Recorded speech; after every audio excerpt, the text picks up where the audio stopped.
Innot Hot Springs. A time to reflect. Welcome, Radio Drive-In. So guys, we've come up from Undara lava tubes and we're passing through the little town of Innot Hot Springs. So we've stopped to have a look and check it out. Yeah, it's a sign over there saying make sure you wear footwear because the sand can burn your feet and so can the water. Apparently, obviously it's not regulated. The hot springs come up from under the ground and different spots vary. So we'll go down for a bit of a sticky beak and get wet.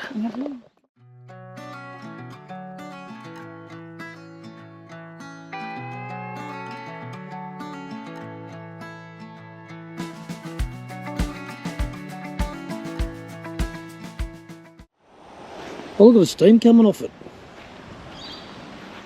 See the steam coming over near the rocks. Yeah. Oh, it stinks.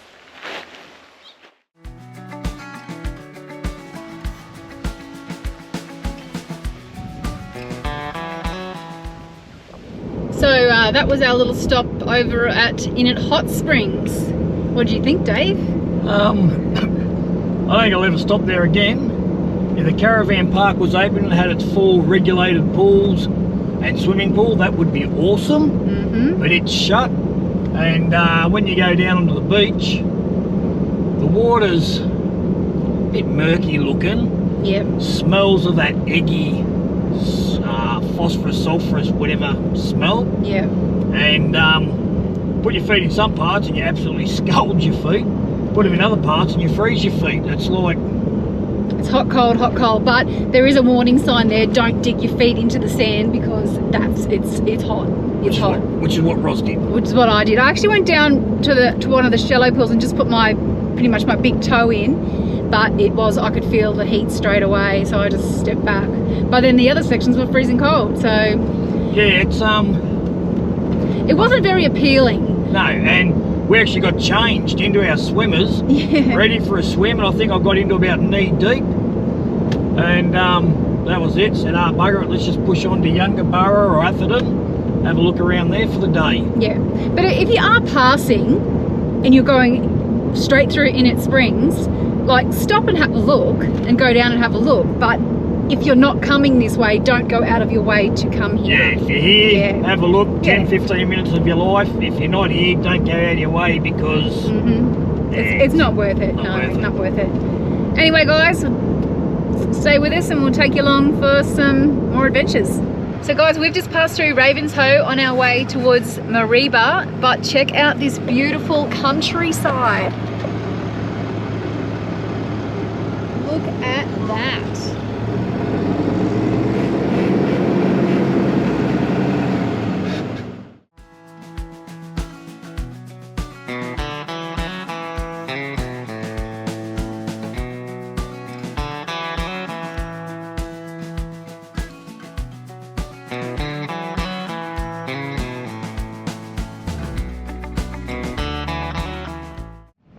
So we've just popped into Yungaburra, and just on the outskirts of it, or in the middle of it I suppose, is a thing called the Avenue of Honour, and it's based around the Lake Tinaroo. Beautiful area, Roz will show you in a minute, but this Avenue of Honour was done by one of my mates who died in Afghanistan by his parents.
So we're just about to take a walk along the Avenue of Honour. They shall grow not old, as we that are left grow old. Age shall not weary them, nor the years condemn. At the going down of the sun and in the morning, we will remember them, lest we forget.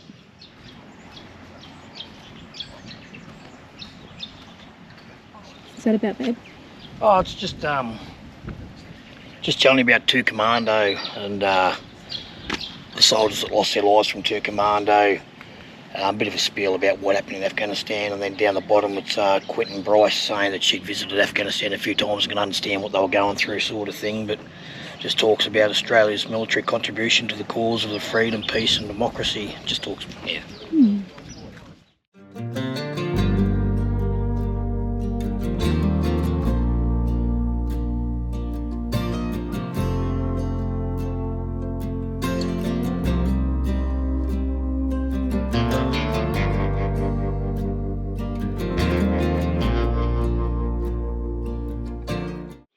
So this little memorial here is dedicated to the explosive detection dogs and the special operation military working dogs. I question not your commands, I follow faithfully wherever you go. I pledge my loyalty no matter what. I share the danger of your domain and will readily lay down my life for yours, for in this moment we are as one. So there's 10 dogs on this memorial here. Merlin, Raz, Andy, Nova, Herbie, Lucky, Quake, Devil, Cougar and Fax. Lest we forget. But what a beautiful spot overlooking Tinaroo Dam. It's just beautiful up here.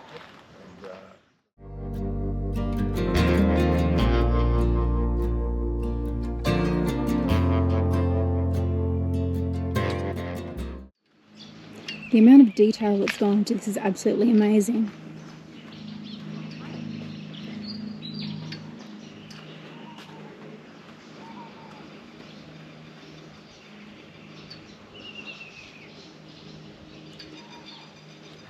Names of all the soldiers that have died.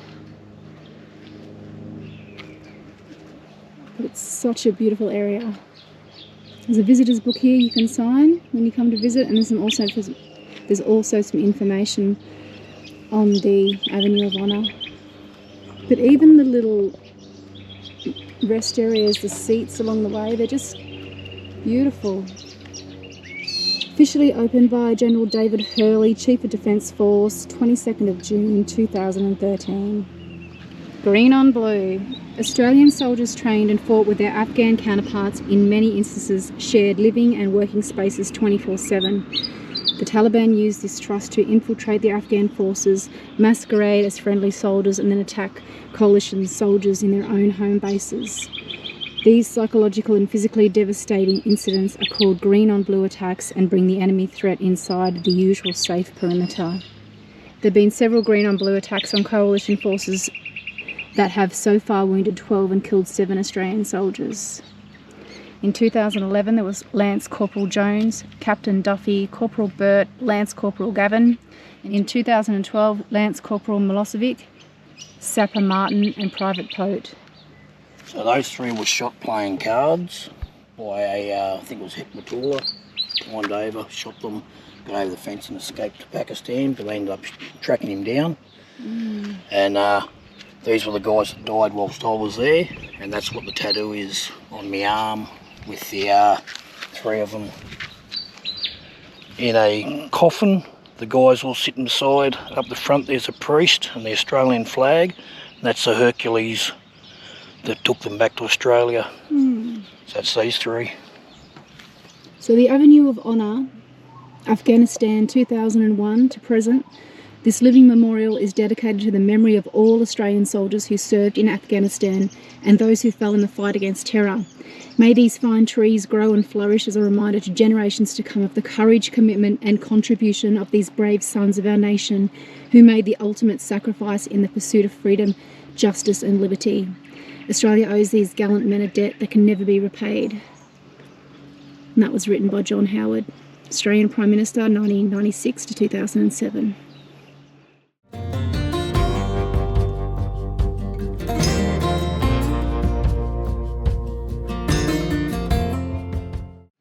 So guys, that was the Avenue of Honor here. Very, very peaceful, quiet place, a time to reflect. So guys, that was the Avenue of Honor. It is a very, very peaceful place up here. It's a time to reflect, and I did ask Dave for a follow-up on what he thought of the place, but I think he had a little bit of a lump in his throat. Just remembering friends that have died in Afghanistan and stuff.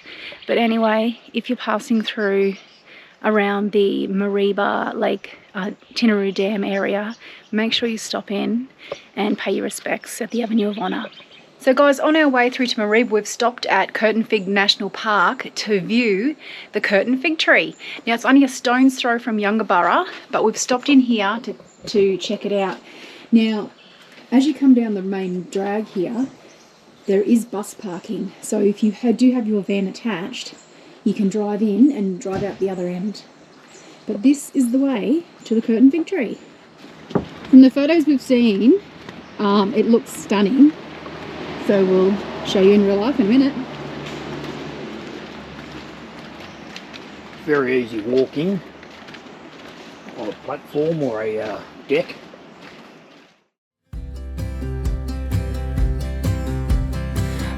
Be up waiting for you if you had to leave. I would wait a lifetime if you were at sea. I just wanna say that I feel that our love is real. Maybe we should hurry up and seal the deal. Anyway, the creation of the Curtin Fig. A seed was deposited in the host tree's crown. It germinated and the first roots descended to the soil. So you can see it up there just on a branch. Enriched by the soil, the fig developed aerial roots which encircled and eventually strangled the host tree. The host tree then fell into a neighbouring tree, a stage unique to the development of the Curtin Fig Tree. Vertical fig roots descended from the fig's trunk to form the curtain-like appearance. Eventually the host tree rotted away, leaving the free standing fig tree.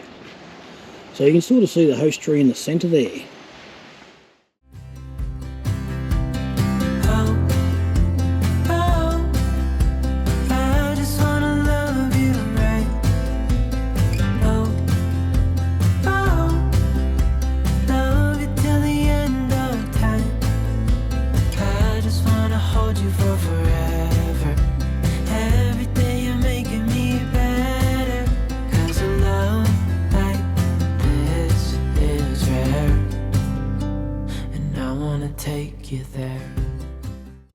And for those that haven't actually seen it, that was sugar cane. Grows all through North Queensland. It does grow down around Brizzy, but normally it loves the tropical area where it's moister than an oyster. Really? And if you guys have never seen sugarcane burn off, I'm not sure what season they burn off at, but it is something worth seeing. It is amazing. But anyway guys, heading to Mareeba now. So guys, we've just in Mareeba here, and we've come out to Jaques Coffee Plantation just to have a look and check out the coffee. You know, Dave doesn't drink coffee, but I do, but we're just going to have a look and see what their coffee's like. Might be worth buying some Queensland coffee and taking it on our travels.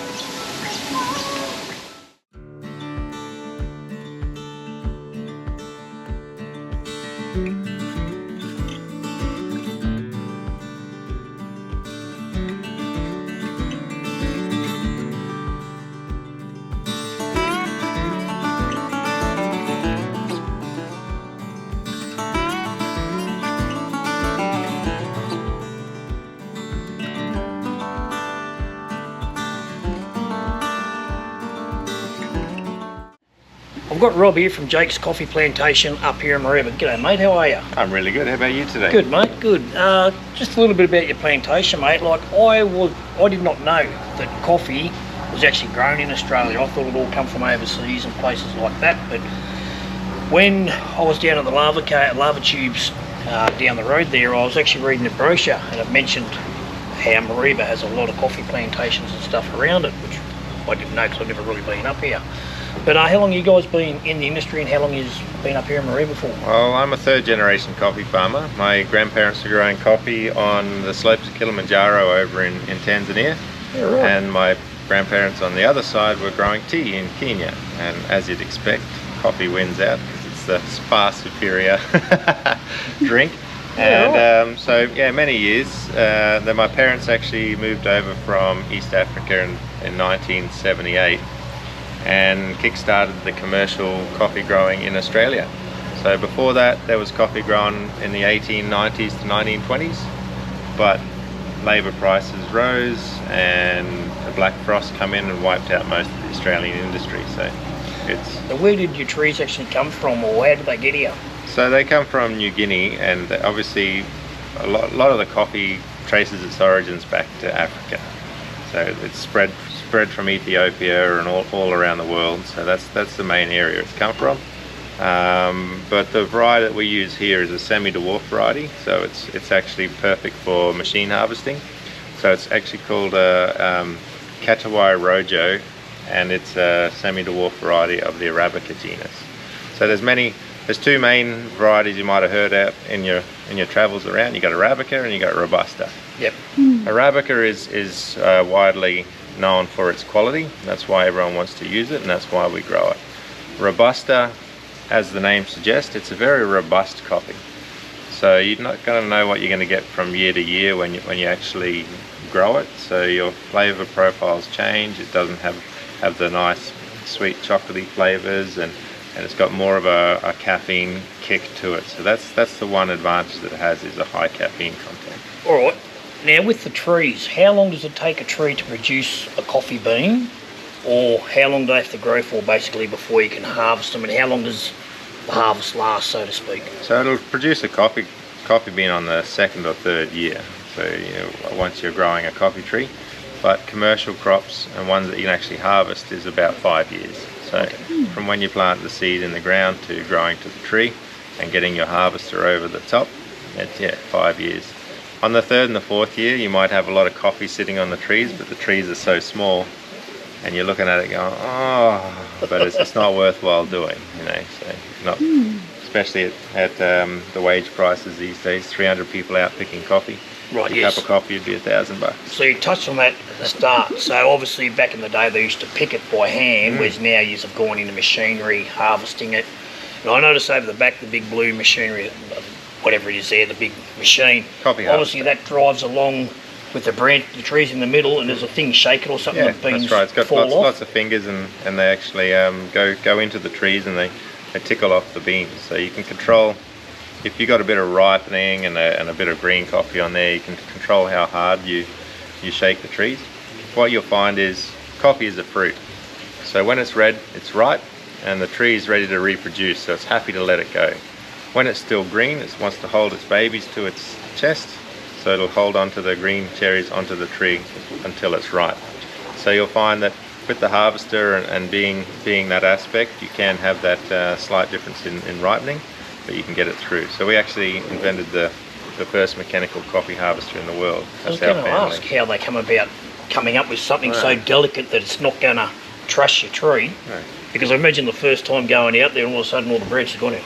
Geez, that didn't work. Yeah. So it's based on a grape/cherry harvester. So that's where the initial design kind of came from. Then we went back to the drawing board and redesigned the whole machine and had it built down in the NQBA shipyards down in Cairns. So haven't tried taking it to the reef yet, but with your 85,000 trees, are they each year? Does each tree are they producing coffee, or do you have them set so this year these ones are doing it, this year these ones are doing it, and so on around the farm, or do they all 85,000 produce coffee at the same time?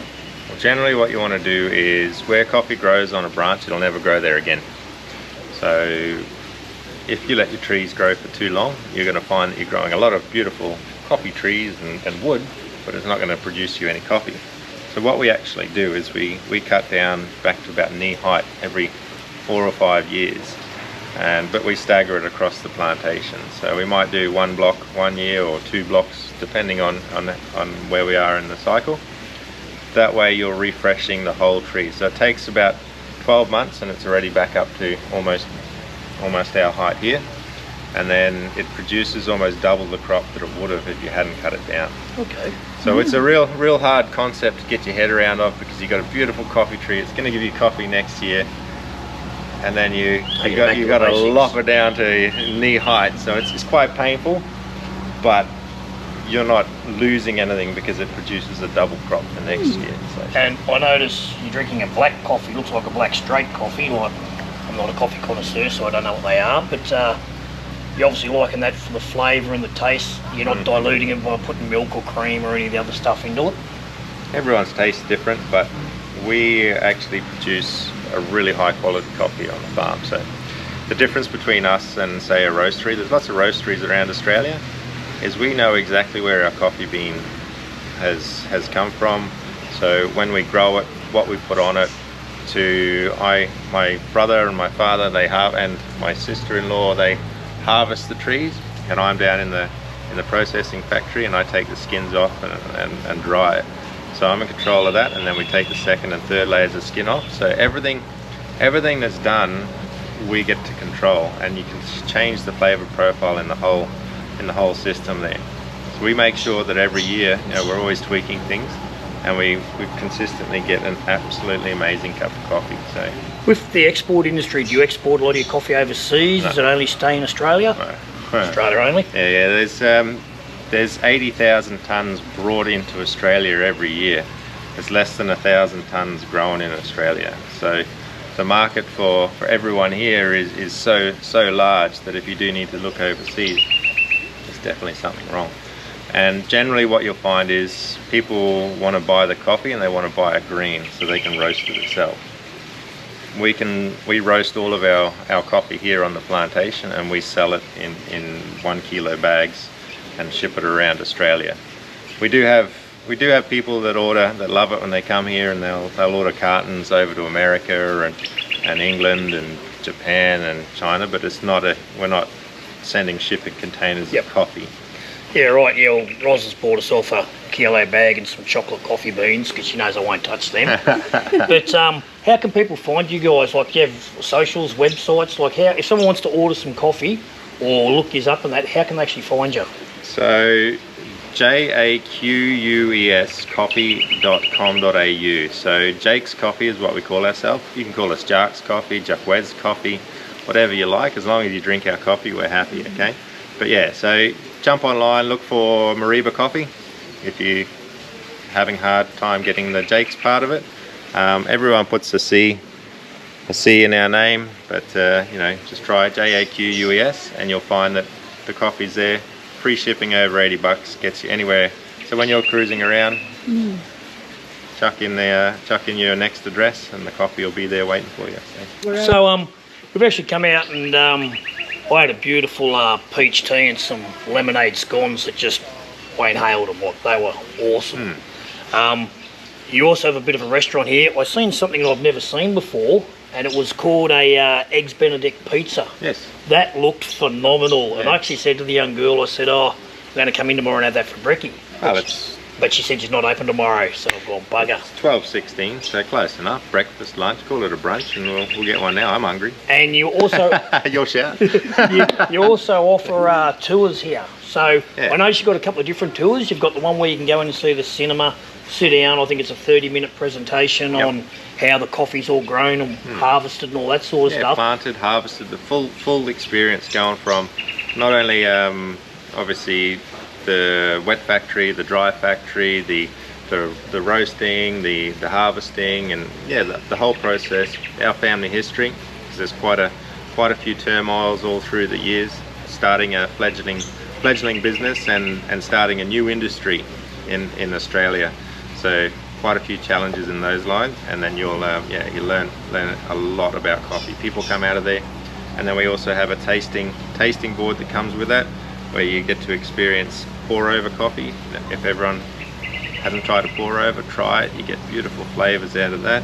You've got we do nitro cold brews, we do cold brew coffees here, we do espresso martinis. We've got just So you liqueur? Yeah, liqueur. So you get the liqueur tastings and all part of the board. So it's really, really educational, and it's an experience and journey all the way through it. Now, if you're an absolute coffee nut fanatic sort of a person, I think the ladies were saying that you do another tour that's $200 and something, but includes lunch and you go out and have a look at the plantation. Can you touch on that a little bit?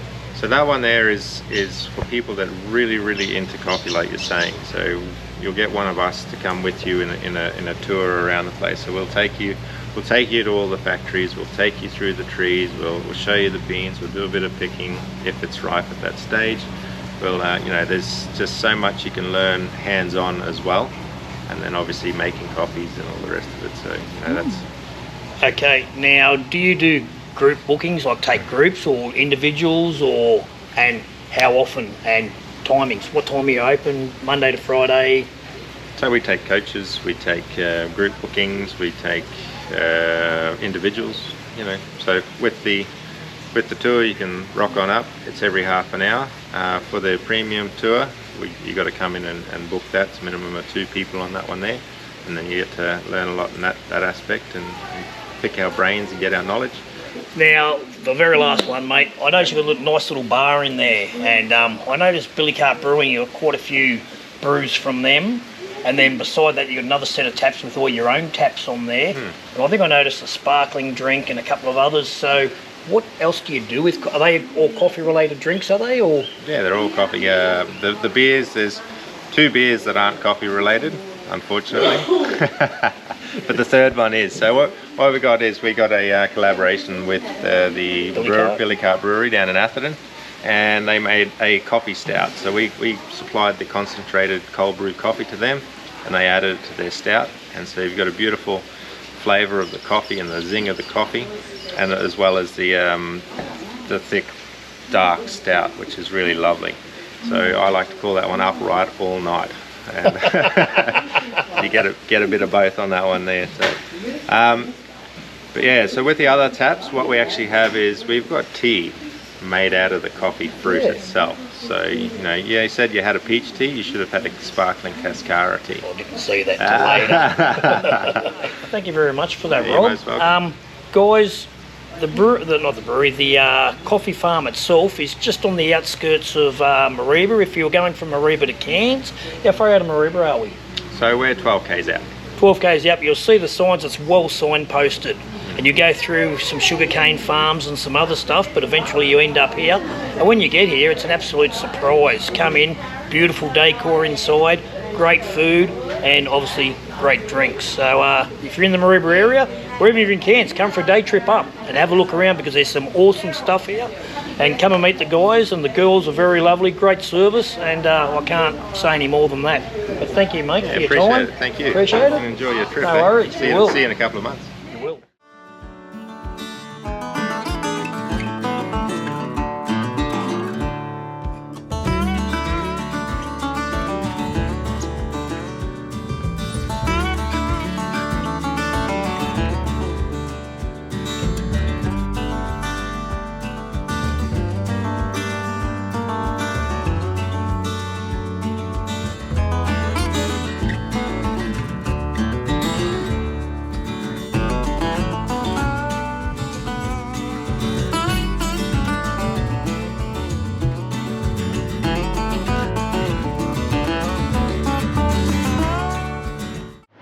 So here we are at the drive-in. Mission Impossible was last night, and Mission Impossible is tonight, but it's part 2 tonight. It was part 1 last night. So welcome, Radio Drive-In. Here we are, first in line.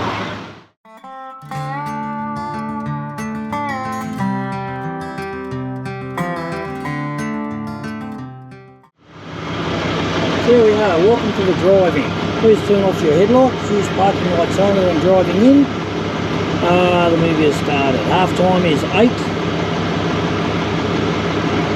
Please remain here until half time before driving to the cafe for tickets. Right, so that's if you come late. Now you can tune into 96.0. Lights and engines off when movies playing. Be considerate, don't impede vision of others. So for a double feature, Adults are $14. Concession or students $12. Children 4 to 12, $8. So we're going to go up the back, around the corner there, and we'll park up the back. But apparently it's a pretty good feed over here. It's a very old drive-in. There's a kids' playground. They've even got rules, adult supervision at all times. So yeah, here we are, with our house in tow. Yeah, so here we are up in the front row of the drive-in. So we've got the screen, swings over in the distance, there's the entry gate, and then looking back at the cafe, and then that's us parked over there. So yeah, Friday, Saturday nights, guys, $14 per adult to come and watch a movie. There's normally 2 movies on, but only 1 movie on tonight because it's a long movie. But yeah, if you're in the Mareeba area and you need somewhere to stay and you want to watch a movie at the same time, bring your van in here. You just have to be out by 9 o'clock in the morning. Anyway, guys, we'll show you around a bit later when the movie starts. So people are starting to roll in. This is us set up, watching the Broncos and the Cowboys game. Warriors just had a good game. There's Roz doing a few little reels. Got our little thermosol on the ground. Put the Starlink up and the set dish up. And we'll go for a walk down here and just have a bit of a look.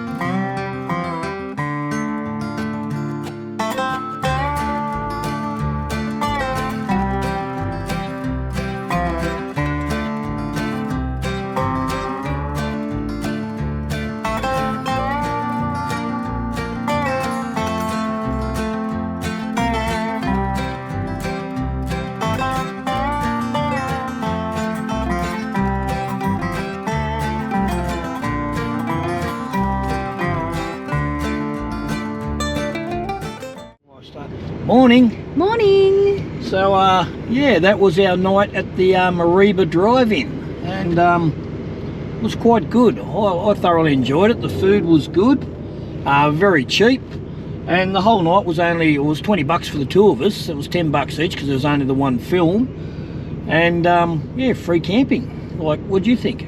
Yeah, it was great. It was just nice sitting out, like sitting back on our recliners, listening to the movie, watching on the big screen, and just being in an environment that we haven't been in for so many years. I can't even remember the last time I went to the drive-in. Maybe when my kids were little, and my oldest is 30, so yeah. Showing your age. But yeah, if you're ever up this way, call in. They're very friendly people. Yeah. And Friday, Saturday nights. And even if you don't have a radio, they have a few radios behind the counter that they'll loan you. But ideally, you either sit in your car, have a radio, like a big rock box that you can tune in and listen to the tunes, or listen to the movie. Yeah.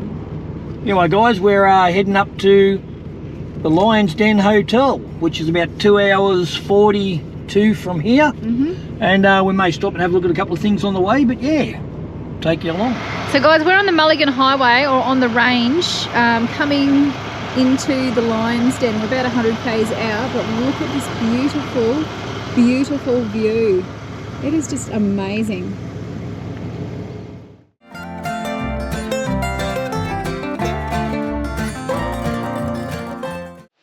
Hey, so hope you really enjoyed that video. It was a bit of a different one. Tell you what, I wouldn't be bothered pulling up at that Innot Hot Springs. It's definitely the Timu version of Hot Springs of Australia. But hey, Yungaburra, if you're up in that area, beautiful little place, great little pub there with a lot of history inside it. And the Avenue of Honour. It's worth having a walk down there and having a bit of a look around. It's pretty good. There's a few people there that I know, or plaques to people that I know, and have served with and worked with. Anyway, after that we went to the drive-in, and that was a cracker. Just kicking back there, awning up, sitting under there, watching TV, had the footy in the background, and then watching the movie. And the food was pretty good and very reasonably priced. Anyway, it's that time again, joke time with Dave. Hey Roz. Yes, Dave. Why do cows wear bells? Don't know. Because their horns don't work. Gotchas.